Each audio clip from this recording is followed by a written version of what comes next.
¿Qué tal, gente? Espero que estén bien. Y acá estamos nuevamente para hablar de un anime muy copado, a mi parecer, y muy desconocido objetivamente. En este caso voy a hablar del anime Scrapple Princess, un anime del 2003, hecho por el estudio Bones, y basado en las novelas ligeras de Ichiro Sakaki. Un anime de 24 capítulos y que tiene varios videos en YouTube, por suerte, pero quiero hacer el mío, así que acá estamos. Y debo decir que desde que me encontré este anime, se ha vuelto mi favorito, si no es que entre mis favoritos. Y no es la primera vez que digo eso, así que no soy bueno eligiendo favoritos. Pero bueno, ¿de qué trata este anime? Es un anime de fantasía y nos cuentan cómo en un reino hubo una profecía supuestamente mandada por Dios que dictaba que cuando la hija de los reyes cumpliera 16 años iba a destruir el mundo. O sea, su simple presencia iba a destruirlo todo. Entonces los reyes, por esta profecía, decidieron asesinarla. Pero alguien se apiadó de la pequeña y de alguna forma terminó viviendo encubierto por antiguos sirvientes de los reyes en un pueblo. Cuestión, pasan 15 años y varios días, terminan redescubriendo que esta chica está viva y la mandan a matar a su pueblo. Terminan matando a sus padres adoptivos, pero ella, que se llama Pacífica ahora, logra escapar junto a sus dos hermanos adoptivos, Raquel y Shannon. Y los tres intentan escapar sabiendo de la profecía, intentan escapar para mantener con vida lo que resta de su familia. Y de eso trata el anime. Vamos a estar siguiendo cómo continúa la historia de esta familia, cómo se las arreglan para pasar desapercibidos y cómo se las arreglan con los asesinos que envían para matar a Pacífica. Y además de todo eso, también cómo ellos recepcionan todas estas situaciones y acontecimientos que le están pasando. Y que no son ni fáciles de digerir, ni la serie los va a ignorar. Porque una de las cosas que tiene la serie, que está muy buena, es que se va a centrar mucho en los personajes, incluso más que en la acción, incluso más que en el mundo, y esto le va muy bien a la serie. Esa es un poco la trama general. Obviamente pasan muchas más cosas, se van a encontrar con más personajes que no todos son asesinos, y va a haber bastantes reflexiones interesantes. Eso es más o menos todo, sin spoilers. La serie tiene 24 capítulos, logra adaptar todas las novelas, que creo que son 18, de eso vamos a hablar más tarde. Y la serie también tiene un doblaje en castellano, un doblaje hecho en España. Esto lo menciono porque el doblaje está muy bueno. Con este doblaje es cuando lo vi por primera vez, así que eso puede influir un poco en la opinión. Pero vi la serie tanto en español como en japonés y las voces se parecen mucho, los dos idiomas están muy buenos, eh, pero creo que en español logra captar más cosas interesantes. Por ejemplo, vamos a estar siguiendo casi siempre la historia de esta familia.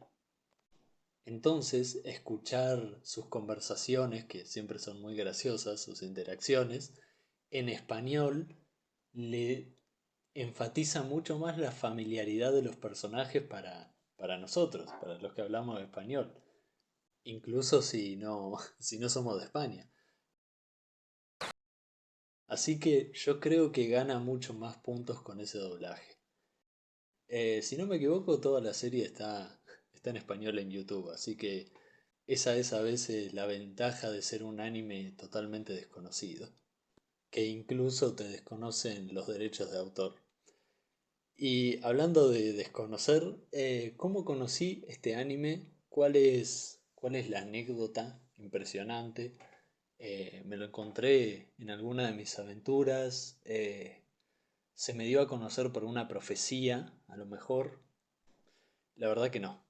La primera vez que me crucé con esta serie me había salido un video del OST de la serie y vi a los personajes de la portada y dije, che, me gusta la ropa que llevan. Me fijé el nombre de la serie, Scrapped Princess, y dije, ah, me lo voy a acordar y después la voy a ver. Cuestión, me acordé un año después y ni siquiera me acordaba del nombre, solamente que tenía Princess. Así que busqué animes con Princess hasta que lo encontré. Y terminó encantándome. Así que a lo mejor sí fue una especie de profecía cumplida. Cuestión, entrando un poco más en spoilers, para los que no les enganchó lo anterior, vamos a ver cómo a los personajes los siguen persiguiendo la iglesia del dios Mauser y cómo se defiende. Me gusta mucho cómo está constituida la familia y las habilidades y cómo protegen a Pacífica. Tenemos a Raquel, que es experta en magia. Me encanta cómo muestran que es experta en magia, eh, conjurando los hechizos con muchísimas menos palabras que los demás. Y después está Shannon, que es igual de fuerte, pero con sus armas. Aunque a diferencia de Raquel, este siempre está conteniendo sus habilidades porque no quiere generarle más muertes a Pacífica, que puede que ella tenga el rol más interesante al principio, ya que es la persona que, sin siquiera creerlo, sin que sea algo que está bajo su control, está haciendo que todas estas cosas pasen, todas estas cosas generalmente que mucha gente muera. No solo el hecho de ser la princesa despreciada arruinó su vida eh, como princesa, que la desconoció siempre, sino que arruinó su vida conocida, que es con su familia adoptiva y sus hermanos. Así que incluso si es malcriada, incluso si no tiene ninguna habilidad mágica ni de combate como sus hermanos, su combate es mucho más interno. Y no es solamente tener que recibir toda la culpa del mundo, sino, y como se va a ver más adelante, no culpar al mismo mundo. Algo muy loco, pero que ya nos estamos adelantando bastante en la trama. Y ya que estamos de paso, sí, se llama Pacífica en español o en latín. Lo había investigado, pero la verdad yo no me acuerdo. En cualquier caso coincide con nuestro Pacífica. Y esto está bastante bueno porque para nosotros se vuelve un nombre más gracioso, de cierta manera, porque es un significado literal, mientras que para el creador y para toda la audiencia japonesa será algún nombre bastante peculiar. Esa es una de las cosas que me encantan de este anime. No se suele usar mucho el español en el anime. Me hace acordar a la nave de la película They Were 11, ellos eran 11, que se llamaba Esperanza, y está el nombre de la nave en español y todo, muy copado. Pero bueno, la familia Cazul va a seguir viajando, les van a mandar asesinos como a Christopher, un agente de las Flechas Obstinadas, me encanta ese nombre, que es un grupo de fuerzas especiales del reino, o al bardo que aparece más tarde. Y también van a conocer a mucha gente buena, como por ejemplo Winia, que es una chica huérfana que trabaja en la posada de su tío y se va a hacer bastante amiga de Pacífica, o por lo menos en el mientras, que no se tengan que escapar de la ciudad en la que están. O como mi personaje favorito, Leo, el caballero errante, que va a quedar atónitamente enamorado de Pacífica, sin saber que es la princesa despreciada, y que les va a comentar que quiere convertirse en uno de los caballeros del reino, incluso si en parte esto significaría que tiene que matar a Pacífica, porque ella es el veneno que supuestamente va a destruir el mundo. En fin, un montón de cosas copadas, situaciones copadas, escenarios copados, sin dejar de lado todo el quilombo y todo el trasfondo de la profecía de la princesa despreciada, y poco a poco van a ir averiguando más del mundo. Así que les recomiendo completamente que se miren este anime, que abandonen este video, que está maldito, es Este video es Scrapped a comparación de la serie. eh, Así que nada, mucho más recomendado verla. Y después si quieren, vuelven.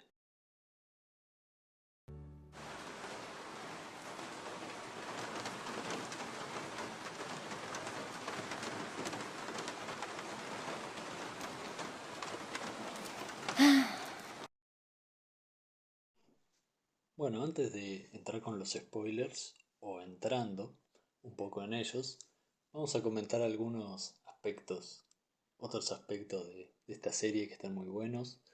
Empezando por la música y el opening y el ending, que están muy copados y que son muy simples.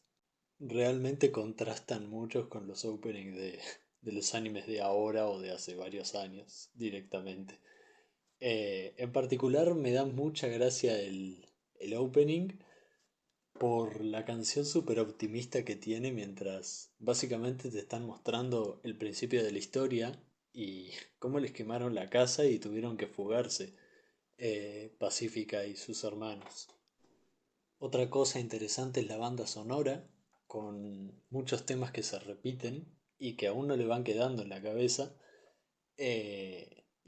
que acompañan muy bien la serie.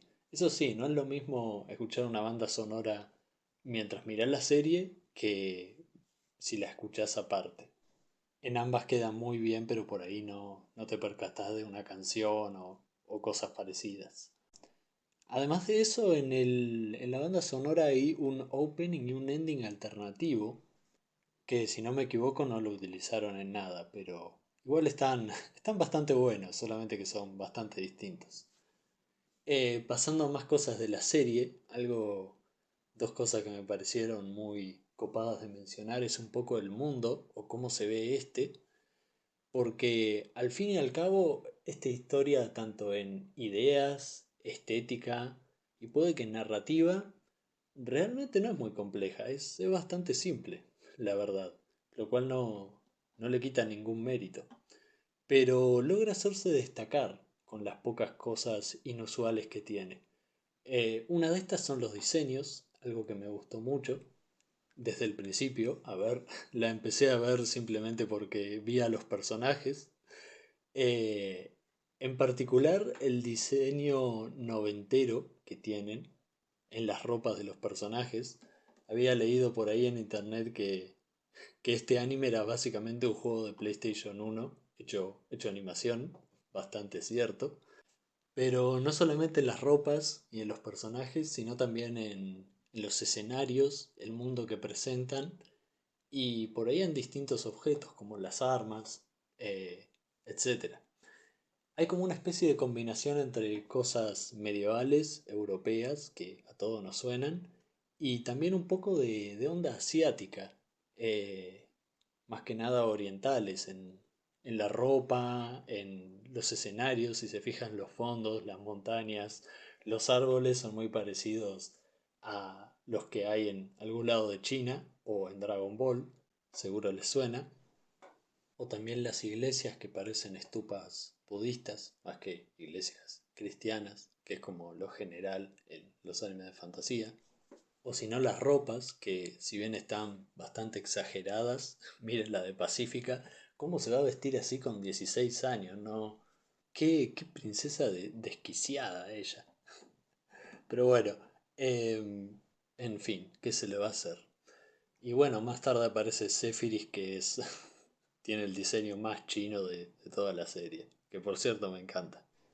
Son cosas pequeñas, pero de cierta manera le van generando una identidad propia a la serie y la verdad que está muy copado.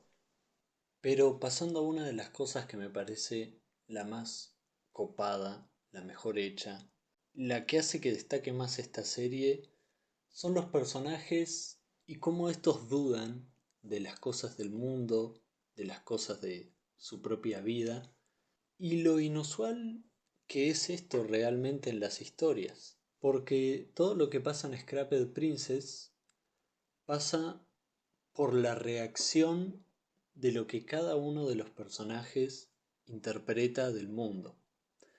Y me dirán, ¿esto no lo hacen todas las historias? sí y no al mismo tiempo. En Scrapped Princess, incluso la persona más débil, como en el caso de Pacífica, que vemos en la mayoría de la serie que no puede hacer nada, está haciendo algo, está aguantando el hecho de ser la princesa despreciada. Lo muestra más que nada en el capítulo 1, pero básicamente, como todos realmente en la vida, aunque no lo pensemos, lo primero que hace en el día es elegir arriesgarse y seguir viviendo con todo el peso que le pusieron encima a su vida. Y lo mismo pasa con el resto de personajes, con Raquel y Shannon que tienen que protegerla, quitándoles el lazo sanguíneo de que sea su hermana, haciendo que su deber de cuidarla sea más abstracto, aunque ya es abstracto obviamente, o el resto de personajes, porque la profecía de Mauser es simplemente una profecía, nadie sabe exactamente qué es lo que va a suceder, así que ni siquiera los antagonistas saben esto. Y es a través de la reflexión de los personajes que se va construyendo este mundo, que como ya dije, es muy simple. Por ejemplo, no vemos muchos caballeros. El único caballero que vemos es Leo, que ni siquiera es un caballero todavía, o Doyle, el caballero que ya se había retirado. Tampoco vemos demasiados magos realmente. Nuestros ejemplos más grandes son Raquel y algunos que llegan a aparecer. Pero son, por ejemplo, la fascinación por la magia que tiene Raquel, que no llega a mostrar mucho, pero bueno. O las cosas que dice Leo sobre la caballería, la que nos induce a saber más de los magos, de los caballeros, y así básicamente con todo. Realmente no se nos muestra mucho en la serie. Pero lo más importante de este aspecto es que los personajes se sienten muchísimo más humanos. Y esto es un poco más instintivo, pero he sentido que en el resto de fantasías, con todo tipo de mundos, generalmente los personajes están muy cómodos en su propio papel, casi como si no tuvieran dudas sobre el mundo eh, y sobre qué acciones deberían tomar, cosa que es un aspecto extremadamente humano. Y como vemos en esta serie, no solamente lo de los personajes normales, sino incluso las fuerzas que parecen más trascendentales de la historia, que creo que son por las que se guían generalmente las demás historias de fantasía, evitando así este aspecto humano. Bueno, las fuerzas más trascendentales de Scrapped Princess, que decís, bueno, esto no tiene opinión ni voz, es simplemente una cosa que sucedió. Incluso esas, sus acciones, son en base a sus interpretaciones del mundo, cosa que es muy destacable en esta serie. Y me hace acordar un poco a uno de los principios de la fantasía, o por ahí de reflexionar sobre la fantasía, que creo que lo había dicho Tolkien, el creador del Señor de los Anillos, que básicamente la fantasía trataba de crear un mundo distinto para ver qué cosas no cambiaron, o sea, qué cosas también están en nuestro mundo, e incluso cambiando el contexto totalmente y metiéndole dragones y reinos y boludeces, no cambian, siguen ahí. Así que quería comentar esto. Creo que es lo más destacable de la serie, por ahí en profundidad. em, y que no suele aparecer en las historias de fantasía. Así que, nada, un puntazo en ese sentido.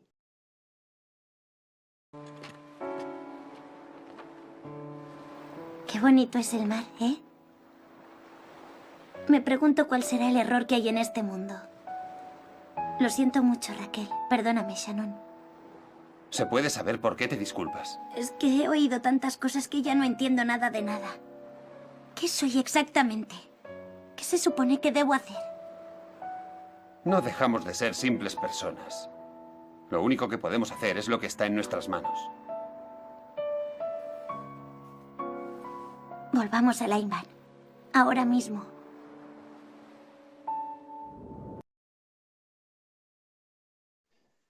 Y Y bueno, para poder hablar un poco de esta característica que sí o sí va pegada a los personajes, vamos a repasar un poco la historia, las cosas que van pasando y de paso charlar un poco de los personajes y de alguna que otra cosa interesante.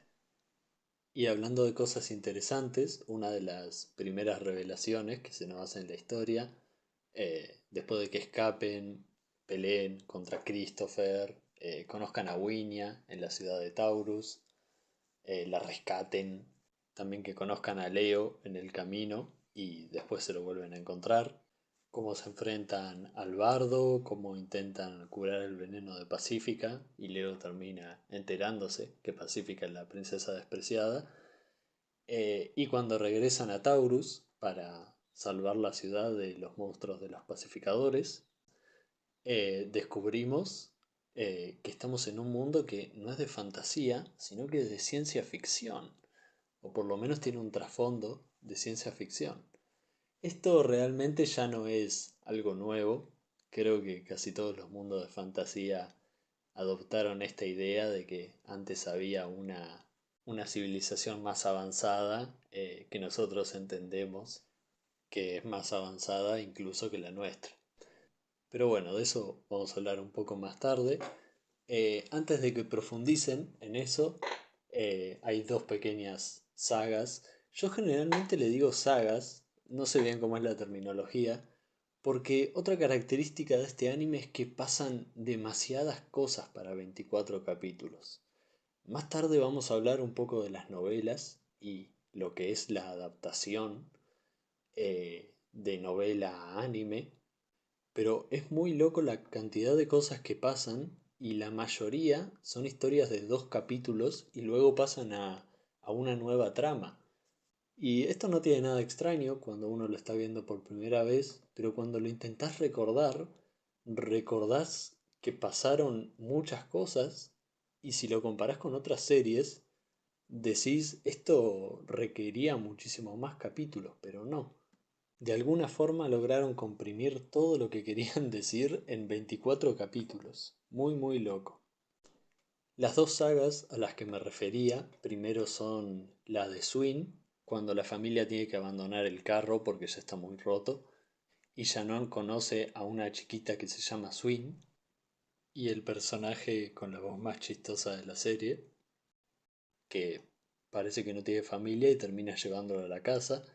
Eh, Cosa muy graciosa y que le genera un montón de celos a Pacífica, pero que finalmente descubren que es una pacificadora eh, que como este anime está comprimida en lo que sería el avatar de esa nenita y que realmente es uno de sus enemigos. Así que de cierta manera en esos 2 capítulos logran hacer que la serie pase a ser un poco incluso de suspenso, un poco un medio thriller, la verdad. Porque Sephiroth le pide a Pacífica que mate a esta chica, porque básicamente es un arma de destrucción masiva. Y Pacífica duda un poco de ello y termina fragmentando un poco a toda la familia. Pero al final terminan reconciliándose justo en el momento que aparece esta otra pacificadora, que tiene un diseño súper canchero, y termina transformando a Swin, que no solo cambia en apariencia, en poderes, sino totalmente en personalidad, siendo irreconocible para el resto de la familia. Una saga muy potente para un elemento que está totalmente aislado a la historia, que es Swin, que pudo haberse dado como que no. Y lo mismo sucede con la siguiente saga, que es la saga de los herejes. Bueno, saga no, sino parte, que es la parte en la que, número uno, conocen a Berkels, personaje ultra copado, y número dos, descubren a un grupo de herejes de la religión de Mauser, que en vez de adorar a Mauser, adoran a Brownie, que es el dragón antagónico de este dios. Y supuestamente, estos herejes que están escondidos, tienen a la princesa despreciada con ellos. Lo que hace que los Cazul se interesen un montón en esto, porque puede pasar que Pacífica no tenga nada que ver con la profecía. Pero bueno, finalmente resulta que todo era un engaño y esto no me gustó bastante. Al final la otra princesa despreciada en realidad tenía visiones, pero no tenía nada que ver con la princesa despreciada realmente. Lo que no me gustó es el plan del que era el líder de estos herejes, que al final resultó ser un inquisidor de la iglesia de Mauser, y lo único que quería hacer era capturar, matar a todos los herejes y hacerse más renombre.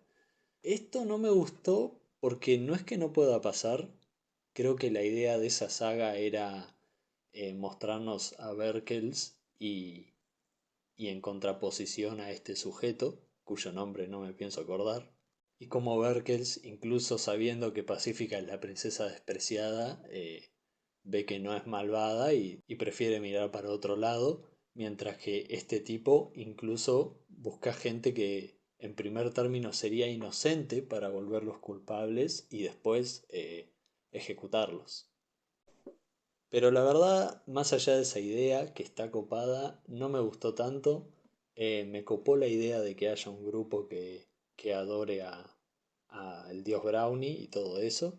O sea, de cierta manera expande más el mundo y decís, ok, también puede existir un grupo como este. Pero bueno, igual es una parte que está buena. No sabe ni lo que quiere. Y dígame, ¿hay muchos idiotas como él en el culto a Mauser? Prefiero no contestar. Después de esto logran salir del país en el que estaban y entrar en otro. Me gusta mucho la escena en la que ven por primera vez el mar y dicen, supongo que eso es el mar. Otra de las cosas bastante copadas y mundanas que tiene esta serie. En una historia de fantasía, como está dirigida a gente de nuestro mundo, por ahí nos describen más, yo que sé, el dragón, la magia o lo que sea, y por ahí no se dan cuenta de estos detalles más mundanos, de que por ahí el personaje jamás vio el mar. Esto es algo que tiene mucho la serie y también tiene otras cosas más pequeñas, como por ejemplo que los personajes estén todo el tiempo lavando ropa o cocinando, eh, que hace que pienses que incluso con la magia, con el combate o con los poderes sobrenaturales que pueden llegar a tener, son gente normal. Muy loco, la verdad. Cuestión, después de haber visto el charco gigante de agua, conocen a Cenes, la titulada princesa monstruo, que los estaba esperando, y que los captura básicamente para unirlos a su facción, ya que Cenes encontró una antigua nave y conoció a Natalie, un dragón similar a Zephyris, que le explicó básicamente cómo funcionaba todo el mundo. Y acá es cuando los elementos de ciencia ficción se hacen muchísimo más potentes. Y una de las cosas que me gustan es como básicamente los personajes no entienden nada. Las profecías de Sangrendel y el culto al dios Mauser son mecanismos para someter a la población. Tu existencia está por encima del sistema de normas en el que se basan los pacificadores para someternos. En cambio, tu estructura genética te da la posibilidad de oponerte a su voluntad y derrotarlos. También posees la capacidad de contagiar ese factor de rebelión a todos aquellos que te rodean. Los pacificadores no pueden matarte, porque no están programados para enfrentarse a una excepción como tú. Pacífica Casul, eres el comodín de la humanidad y nuestra única posibilidad de ser libres. Supongo que ahora estarás más que sorprendida, ¿verdad? Perdona, pero ¿me lo podrías volver a explicar todo otra vez desde el principio? ¡Voy a matar a esa niñata! En esta parte se van a involucrar muchísimo más en este conflicto que hay en el mundo. Pero los personajes jamás van a poder entenderlo con las nuevas palabras que les están diciendo. Muchas veces se lo van a tener que simplificar o no van a entender absolutamente nada. Cosa que me encanta. Y que no solo tiene que ver con un detalle pequeño o gracioso, sino que también tiene que ver un poco con lo que decía anteriormente, cómo la trama se basa en lo que los personajes piensan. Y esto no es una boludez para ellos. Incluso cambiándoles un montón la perspectiva, diciéndole todas estas cosas trascendentales y este conflicto, que los humanos están encerrados en el mundo, etcétera, etcétera, muchas veces las opiniones de estos personajes no van a cambiar, cosa que es bastante admirable de cierta manera. Ojalá uno pudiera tener ese nivel. Y otra de las cosas que se nos va a revelar, que me gustó, este sí que es más un detalle, incluso si tiene más peso en la trama, es que tanto Raquel como Shannon tienen unos genes, o no recuerdo cómo los llamaban, que hacían que quieran defender a Pacífica, que es la interruptora de la Providencia, que supuestamente va a liberar a los humanos del yugo invisible que tienen en su mundo. Y tanto ellos como otras personas, por ejemplo Winia o Leo, tienen ese gen que los predestina a querer protegerla. Me encanta cómo esto le molesta particularmente a Shannon.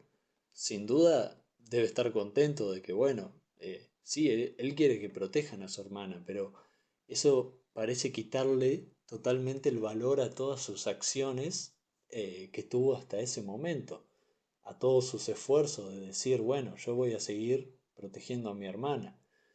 Bastante jodido. Quiero que vuelvas a ser como eras siempre, Shannon. ¿Me estás oyendo? Ahora nos están diciendo que somos una interruptora de la Providencia y un caballero dragón, y yo ya no soy capaz de entender nada de nada. No comprendo todo esto. Nunca quise ser la princesa despreciada. Me habría gustado pasar el tiempo ayudando con las tareas de la casa. Casarme, tener hijos, hacerme mayor y vivir rodeada de todos mis nietos. Eso era todo lo que yo quería. Habría preferido no saber nada de todos los secretos que oculta este mundo. Porque así nadie habría tenido que sufrir como hasta ahora.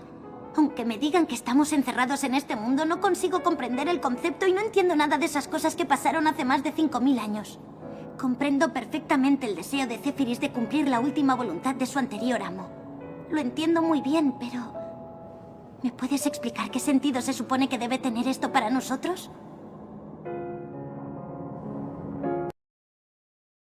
Finalmente, primero el grupo tiene que resolver un problema con Natalie, que se empecinó en básicamente hacer lo que ella dice, y medio como que la tienen que parar.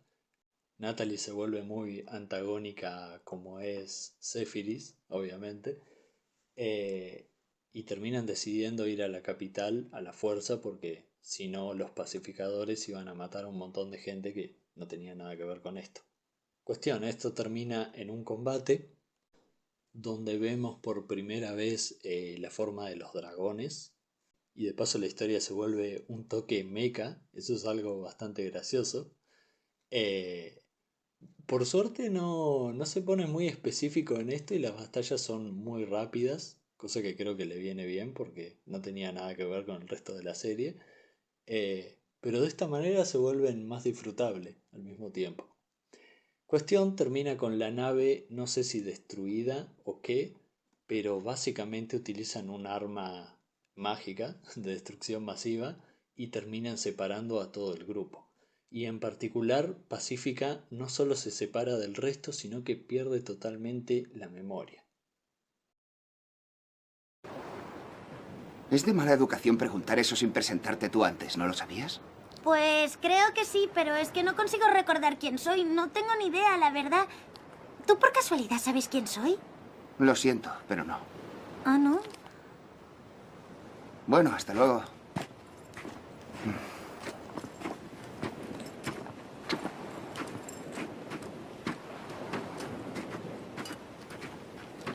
¿Por qué diablos me estás siguiendo, eh? Es que no conozco a nadie más y si te sigo, a lo mejor me encuentro con alguien que sí que sepa quién soy. Haz lo que te dé la gana. Y al final, ¿cómo te llamas? Fiule.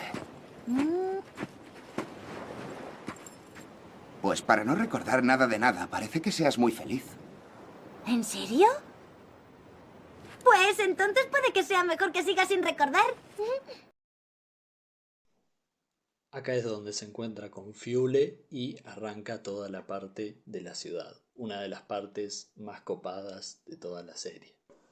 ¿Por qué? Porque vemos mucha mundanidad, de cierta manera, porque vemos a todos los personajes por separado y de cierta manera vemos más de sus propias actitudes.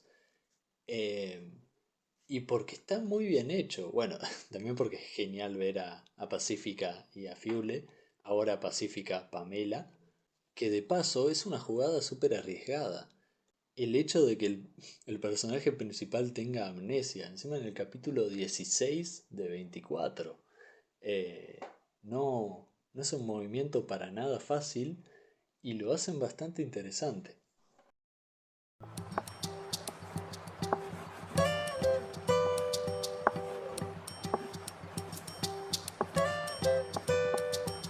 ¿Ya está?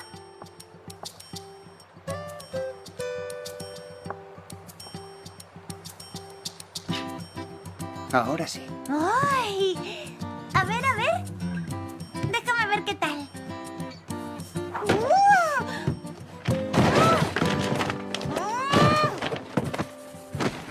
Déjalo ya.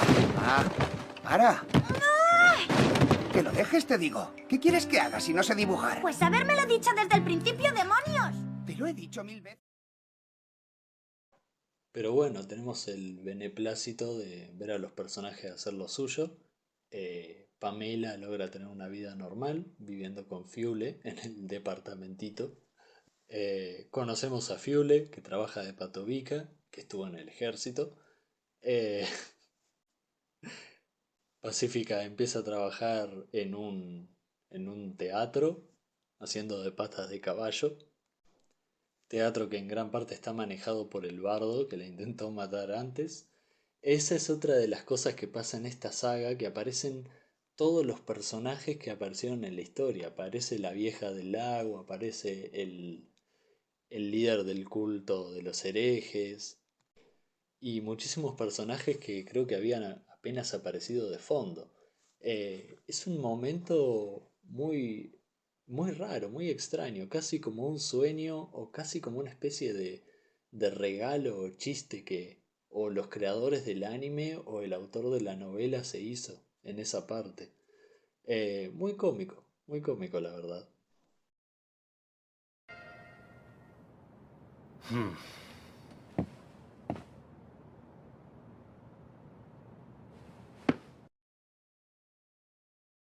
También vemos a Shannon con los nervios totalmente destruidos por estar lejos de su hermana, acompañado de Sephiris y, tristemente, para él, a veces acompañado de Swing en su modo pacificador, con las que va a charlar bastante al respecto de todo lo que está pasando. Vemos a Raquel que se encontró con Berkels y intenta, si bien intenta comunicarse con Pacífica, termina dejándola en esta vida que tiene. Esto es algo bastante interesante. Vamos a aprovechar para hablar de los dos hermanos y de los distintos que son en estos sentidos. Raquel sin duda es muchísimo más despreocupada que Shannon y quedó de cierta manera bastante desplazada en la serie. Pacífica es la interruptora de la Providencia y Shannon se convirtió en un caballero dragón. Decí que es buenísima con la magia, me encanta eso de que siempre está leyendo su libro y que cada vez que le preguntan si sabe magia dice un poquito. Mentira, los destruye a todos, es el Messi de la magia. Y Shannon parecido pero en el combate, siendo de paso el que más se está encargando de toda la familia, el que más está haciendo el papel de padre, de cierta manera, aunque no le salga muy bien. Por eso es que acá, si bien más tarde Raquel se va a poner más las pilas, prefiere dejar a Pacífica tal como está y que tenga un poco de esa vida normal que jamás pudieron darle. Mientras que Shannon está exacerbado por encontrarla. Porque Raquel, si bien parece más secundaria en el accionar del grupo, sirve muchas veces de apoyo moral y tira algunos comentarios a Pacífica y a Shannon que están muy buenos, que sin duda los rescatan cuando se pierden mucho en sus pensamientos. Y eso me parece muy copado, la verdad. Estíralo todo bien cuando lo cuelgues, bien estirado. Sí, que sí. Ya solo faltan 3 días. 3 días para que Pacífica cumpla 16 años. Me pregunto qué pasará al final. Incluso aunque logre protegerla hasta ese momento, no sé qué ocurrirá. Bueno, creo que eso nadie lo sabe. A lo mejor resulta que las generaciones futuras nos recuerdan como los grandes traidores de la historia. Los que sacrificaron a toda la humanidad solo para salvar a su hermana pequeña. Le estás dando demasiadas vueltas, Shannon. Hoy hace un día estupendo. La brisa es muy agradable y la colada está hecha y toda la ropa está limpia. ¿Cómo voy a creerme que el mundo va a ser destruido sin más en 3 días? Y una vez más, como no podía ser de otra forma, tu optimismo me salva el día. Otra de las cosas interesantes es el tema de la religión y estos dos personajes. A Shannon no le agrada para nada el culto a Mauser y tiene mucho más que ver con su personalidad de que él intenta hacer todo. Mientras que Raquel, si bien casi nunca se expresa por esto, a veces tira comentarios interesantes y llega un momento en el futuro cuando se va todo un poco al traste, que incluso le reza a Mauser. Me interesó bastante eso. Es una cosa muy muy secundaria, pero que está muy bueno para ver las dos diferencias en actitudes que tienen los personajes. También por la ciudad andan dando vuelta Winia y Leo, que de alguna forma se asociaron para viajar juntos, y logran encontrar a Pacífica, pero al principio no la interrumpen demasiado. De Leo vamos a hablar más tarde, pero de Winia, em, no sé si es un personaje que se puede decir mucho al respecto, pero sí se puede decir que la chabona tiene estómago. O sea, conoció a Pacífica una sola vez, fue uno de los momentos más traumatizantes de su vida, la secuestró Christopher, se enamoró de Christopher, obviamente, quien no, y después tuvo que enfrentarse a las abominaciones de los pacificadores, y no solo se bancó todo eso, sino que después intentó buscar a Christopher, a Pacífica. O sea, por ahí no es un personaje que hay mucho para decir de lo que hizo, pero sí mucho para decir de lo que está haciendo. En fin, bastante admirable. Y ya que hablamos de Christopher, este es adoptado por la baronesa, que es la líder de su grupo, y es puesto básicamente a investigar sobre la profecía de la princesa despreciada. Ahí es cuando conoce al verdadero hermano de Pacífica, el príncipe Forcis, que también está muy interesado en saber más de ella. Además de que es un tipo bastante copado por lo que se ve. Y lo mismo está sucediendo con Christopher.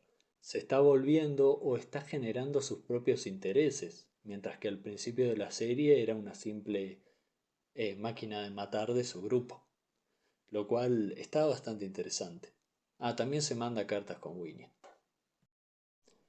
Pero finalmente, este momento de paz en la serie, este momento que me di para charlar de los personajes, se interrumpe porque descubren a Pacífica dónde vive y tienen que escapar. Acá es cuando Fiule muere intentando, eh, logrando que escapen en caballos de la ciudad. Una de las escenas más jodidas. Muy copado el personaje de Fiule, que estuvo en el ejército, que según él en ese trabajo hubo mucha gente que no pudo salvar y parece que le quedó la culpa. Quién sabe qué habrá vivido ahí, que de cierta manera intentó arreglar todo en este momento, junto al encuentro de Pacífica y tener una vida normal que al final no logró. Pero al mismo tiempo fue la última vida que vivió, de cierta manera. Una parte, como dije ya, una parte muy buena, un personaje muy bueno. Y siguiendo con las historias tristes, a Pamela la encierran en la prisión y la van a ejecutar. Y en la celda de al lado está su madre, que nos van contando alrededor de la serie cómo éste intentó protegerla siempre y cómo la tuvieron encerrada, distanciada, hasta finalmente torturarla y otras cosas, hasta que la echaron en la prisión cuando ya encontraron a la princesa despreciada, porque no les servía más. Y acá es cuando se conocen. Este también es uno de los momentos más conocidos por lo que vi de Scrapped Princess. Es obviamente muy triste y muy destacable también. También en el mientras, Cenes, la princesa monstruo y la princesa que debería estar en una serie de Gundam y no en Scrapped Princess, pero bueno, es lo que le tocó. Está en algún lado, supongo que en su nave, intentando reparar el resto de dragones, esta vez dragones artificiales, sin una IA como Sephiroth o Natalie, para meterse en la primera pelea que pueda. La verdad que no mencioné mucho de Zenes, pero es de mis personajes favoritos. Si bien está muy en otra tonalidad con el resto de personajes de la serie, está más metida en la política la chabona. Cuestión, a Pacífica no la iban a ejecutar, sino que los humanos del gobierno habían hecho toda una estratagema para poder negociar con los pacificadores y obtener mejores armas. Pero este estratagema fue en realidad inducido por una de las pacificadoras. Esto es muy loco porque los pacificadores se supone que son totalmente no humanos, que simplemente siguen órdenes, pero al final todos terminan creando su propia subjetividad. Y en este caso, esta desprecia a los humanos, pero les gusta verlos destruirse. Cosa que otro pacificador le remarca que es una opinión muy humana, las de ella. Me hacen acordar mucho a los agentes Smith de Matrix, estos personajes. En particular cómo se teletransportan con los cuerpos de sus propios vasallos y todos sus poderes de control mental. Todo de ellos la verdad se ve muy piola. Y justamente en ese momento activan sus formas raras, la segunda ejecución del castigo divino, me parece que se llamaba, y deciden destruir la humanidad porque se fueron demasiado lejos. Acá es cuando arranca el segundo combate de mechas, básicamente. Shannon logra sincronizarse totalmente con Sephiroth porque ya confía en esta, se da cuenta y le dice que ella al menos nunca fue contra su libre albedrío y que lo respeta. Así que logran obtener la forma del dragón más piola y se les une Cenes con los dragones artificiales junto a dos pilotos más, que creo que se llamaban Drake y Luz. Es un milagro que me acuerde los nombres de esos dos, no aparecen jamás me parece. Y se enfrentan a los tres pacificadores, la destrucción es masiva para la ciudad, logran matar a Steyr, la pacificadora esta rompepelotas, y terminan todos retirándose. A todo esto, el grupo de Chris, las flechas obstinadas, que nos lo van a mostrar durante toda la serie, todos tienen diseños únicos y alguna característica o poder distintivo. Me gusta bastante, aunque casi no los vemos. Terminan rescatando a Pacífica, que ya recuperó más o menos sus recuerdos, y terminan alejándose en un bosque y reuniéndose con todos los demás. Da igual la opción que elijas. No cambiará que al final habrá sacrificios y pérdidas que lamentar. No importa lo que la gente diga de ti. Al final, lo que el mundo entero opine no tiene ningún valor. Porque nadie se hace responsable de alguien a quien no conoce. Y dicen cosas irresponsables sin tener ninguna prueba de que sean ciertas. Ninguna.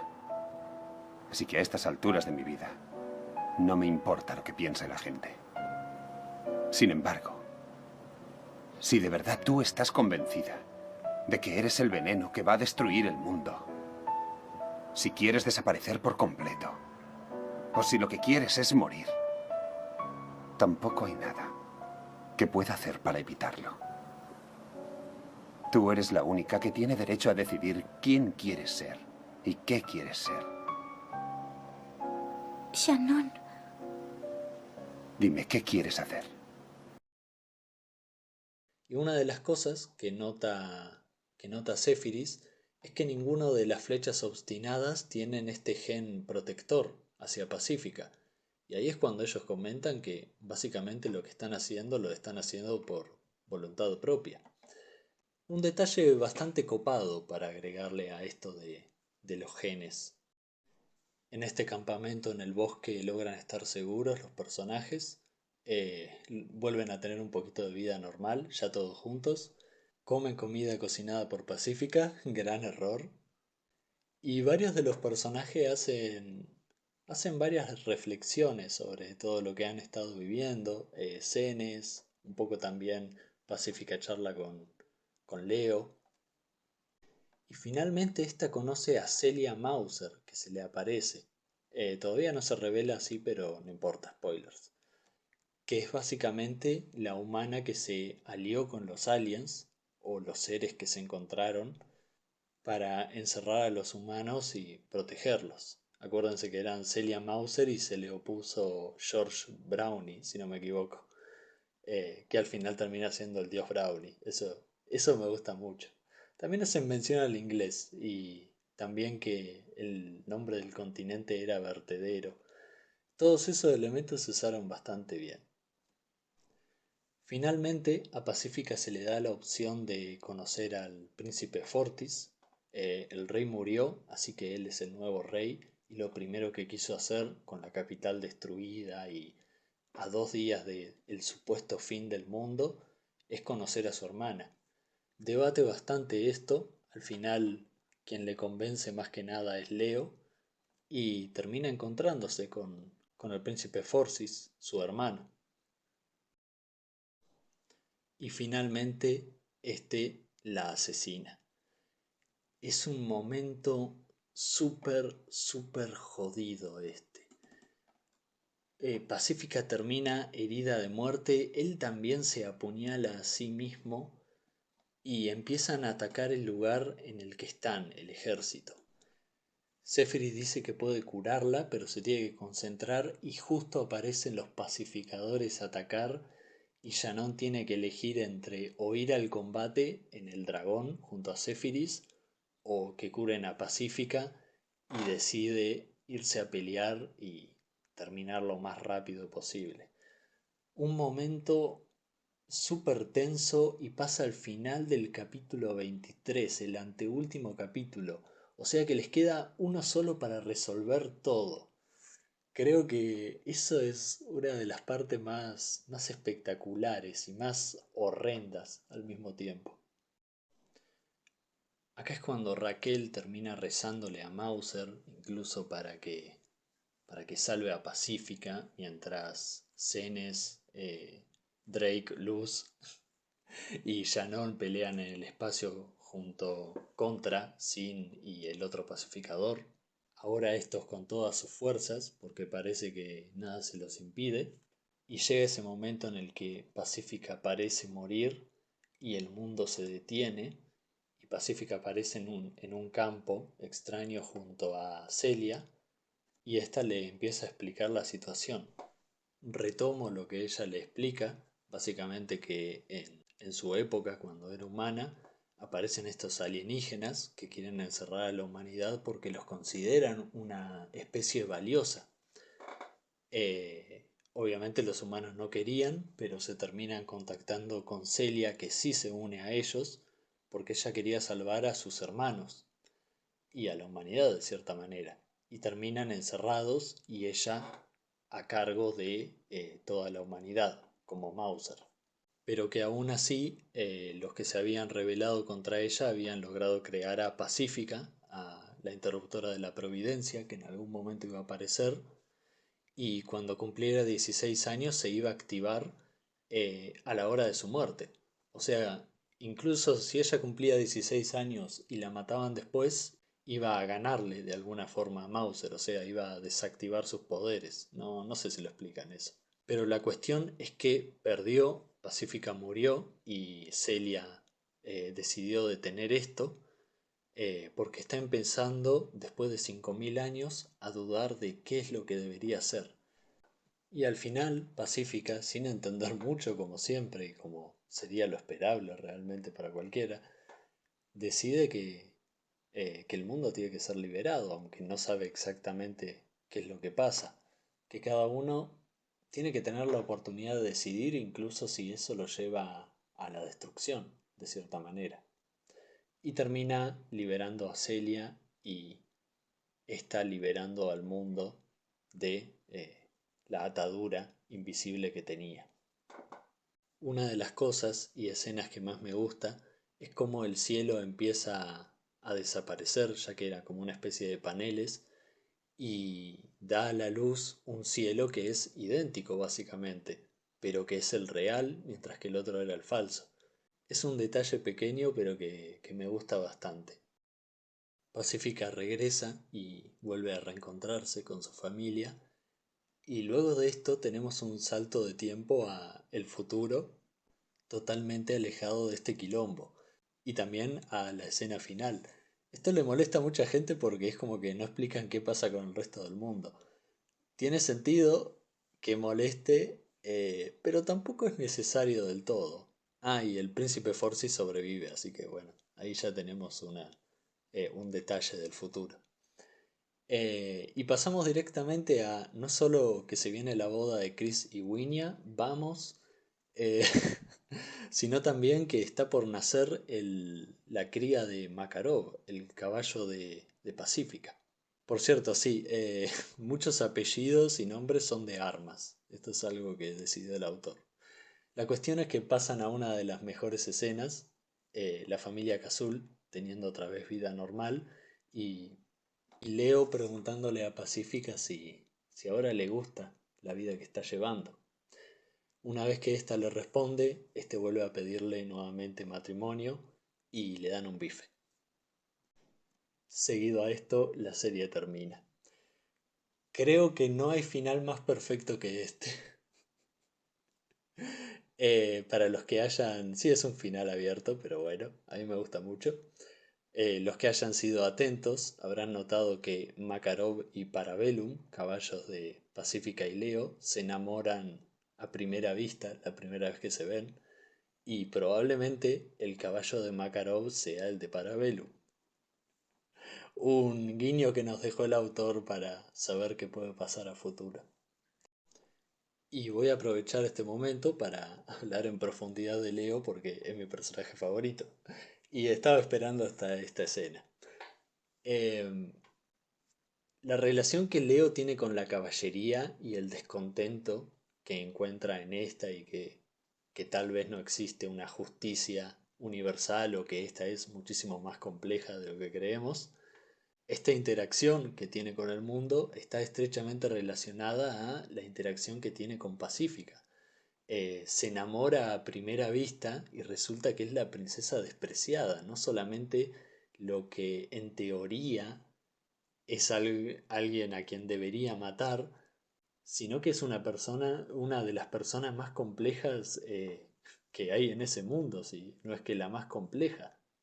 Pero de cierta manera, ese enamoramiento por la caballería, por la justicia y por Pacífica, si bien tiene todas esas dificultades, termina permaneciendo al final y dando efecto, de alguna manera. Me parece una de las cosas más copadas de la serie y medio que por eso lo dejé como personaje destacado o algo así. Me cae muy bien el chabón. Y bueno, creo que hay algunos personajes de los que no hablé demasiado. Por ahí la baronesa, que decía cosas copadas. Por ahí el segundo jefe de las flechas obstinadas, que también era bastante copado. Según él, seguiría órdenes incluso del mismo diablo, pero al final deja que Chris y el resto del grupo haga lo que quiera. O sea que lo que decía no coincidía con lo que pensaba, y para bien, eso es muy interesante. O si no, el príncipe Fortis, que es que básicamente tiene el mismo contexto que Pacífica. La única diferencia es que no estuvo rodeado de buenas personas y esto terminó en su decisión final. Que de paso la decisión final es discutible, reflexionable, es para pensar lo que hizo. Tampoco hablé mucho de Swin, que bueno, que es un personaje interesante, cómo se une a la familia y cómo cuando es pacificadora incluso reflexiona todo el tiempo, aunque no quiera, al respecto de su papel.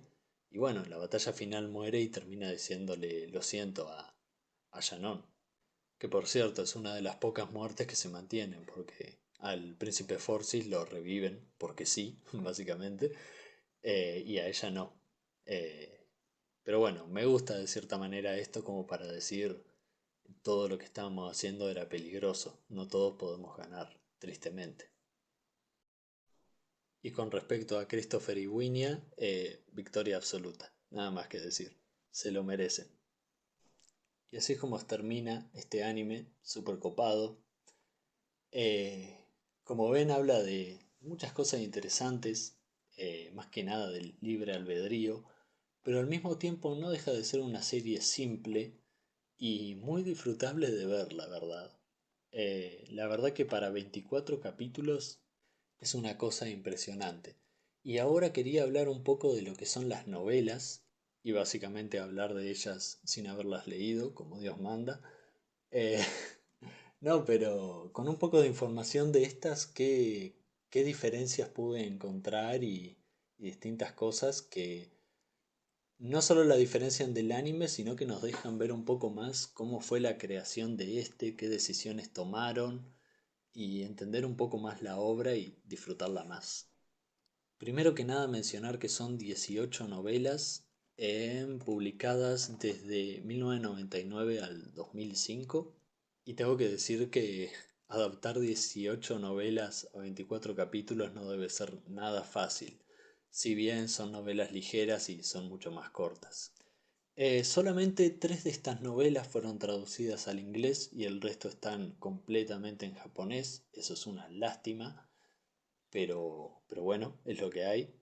Y entre los detalles que puedo destacar de esto es que, primero, la novela tiene muchísimas historias extra que las he podido ver por las ilustraciones o las adaptaciones al manga que hay de las novelas. Hay, si no me equivoco, 3 adaptaciones al manga que toman distintos capítulos de la serie, ninguna la pudo terminar por completo. Y bueno, la verdad no dan mucho para decir, pero por lo menos ayudan a saber un poquito más de qué cosas sabían. Y son un poco divertidas. Pero bueno, una de las cosas que me gustó bastante es cómo el anime arranca al final de la primera novela. Mientras que la novela arranca con la infancia de Pacífica y todas esas cosas que omitieron en el anime o solamente nos mostraron un poco en flashbacks. Me pareció una decisión muy buena para ahorrar tiempo, que seguramente tuvieron que ahorrar mucho. Y con respecto a las historias secundarias, no sé de qué tratan realmente. Lo que me impresiona es que todas las historias que vemos en el anime están muy bien conectadas. Así que o las trabajaron muy bien o las historias que sacaron eran bastante irrelevantes, de cierta manera. Y antes de adentrarnos en más cosas de la novela, quería comentar sobre el arte de esta que se ven en las ilustraciones, que están hechas por Nakayoshi Mogudan. Y este tipo hace dibujos porno. Y tristemente lo conocía de antes. Pero esa es una historia que no es digna de contar.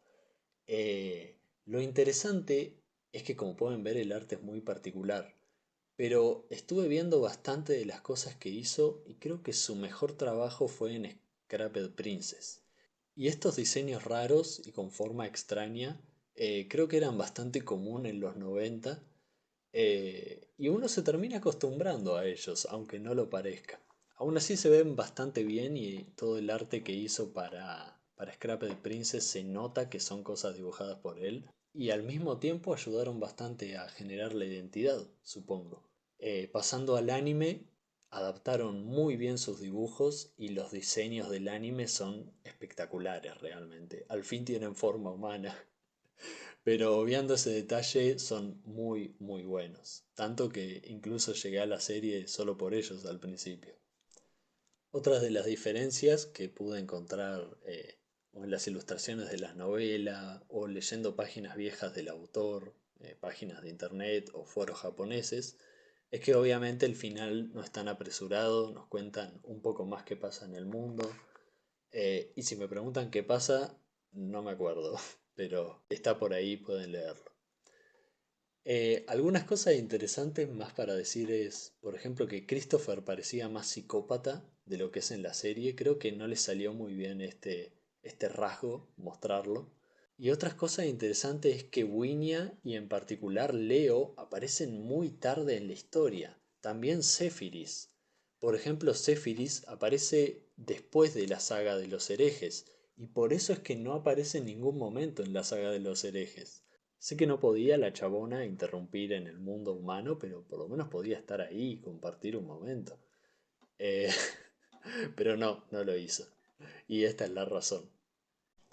También nos enseña más del mundo y de distintas cosas. Por ejemplo, recuerdo haber leído que a Wiña la discriminaban por ser negra. Interesante.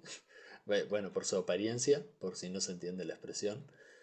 Y también hay otros detalles como que Shannon sabía usar magia, y bastante bien. No tan bien como Raquel, pero sí bastante. Me gustó que quitaran esto porque la verdad que le quitaba un poquito de espectacularidad a Raquel y también a Cenes, que sabía usar magia, además de combatir. Y es un personaje que banco mucho, así que nada. Otros detalles interesantes con respecto a los diseños es el diseño de Celia, que en el anime se parece a Pacífica, mientras que en la novela no se parece para nada. Supongo que está bien, era un poco para hacer la contraposición y todo eso. Y también el diseño de los mechas. Sí, se llaman dragones, pacificadores, pero son mechas. En las novelas son todos más humanoides. Y me gustó que hicieran este cambio. Que el dragón se vea como un dragón oriental y que, bueno, los de Cenes sí se veían humanoides. Y que los pacificadores se vean con esa forma de polilla extraña que tienen. Me pareció más interesante. Y como la serie no trataba de mechas y las batallas no tenían por qué ser largas, creo que esos diseños le sentaban mejor y las hacían más entretenidas de cierta manera, más extrañas, que es lo que tenían que ser, básicamente. Y por último, un detalle que me gustó mucho es el detalle de la música. Supuestamente el papá de Shannon y Raquel era músico. Y esto no se ve en ninguna parte del anime, solamente en el opening, que se ve un laúd quemándose. Por lo que se ve en las novelas y en el manga, parece que retomaron esto y toda la familia Cazul sabía un poquito de música. Pero un detalle interesante es que esto de la música quedó en los títulos de los capítulos del anime, que son como los títulos de la novela. Todos los títulos tienen referencia a un tipo de música específica y alguna otra cosa relacionada a la novela. Lo interesante es que yo no sé un poroto de música, lo lamento, pero los distintos tipos de música que mencionan tienen un significado que es coherente a el resto de la novela. Por ejemplo, el primer capítulo se llama El preludio de la princesa gato despreciada, el segundo dice La marcha del caballero descarriado o algo así. El capítulo de los herejes es Requiem por los herejes, ese siempre me lo acordaba. La rapsodia de la princesa bestia. Dueto cerca del río para la historia de Pamela y Fiule. Y el último, del último capítulo, Sinfonía de aquellos que protegen. O si no, la versión de la novela que me gusta bastante, que es Oratoria que resuena en los cielos. Y me gustó bastante que tengan este detalle, aunque eso sí pasa muy desapercibido. Otra cosa interesante es que la franquicia tuvo un juego de rol, o sea, un juego de rol de mesa, parecido a Dungeons and Dragons o similares. Eh, en particular parecido a Sword World, que es como el juego más popular allá en Japón. Y nada, está traducido en inglés el juego, lo pueden encontrar en el Reddit de Sword World.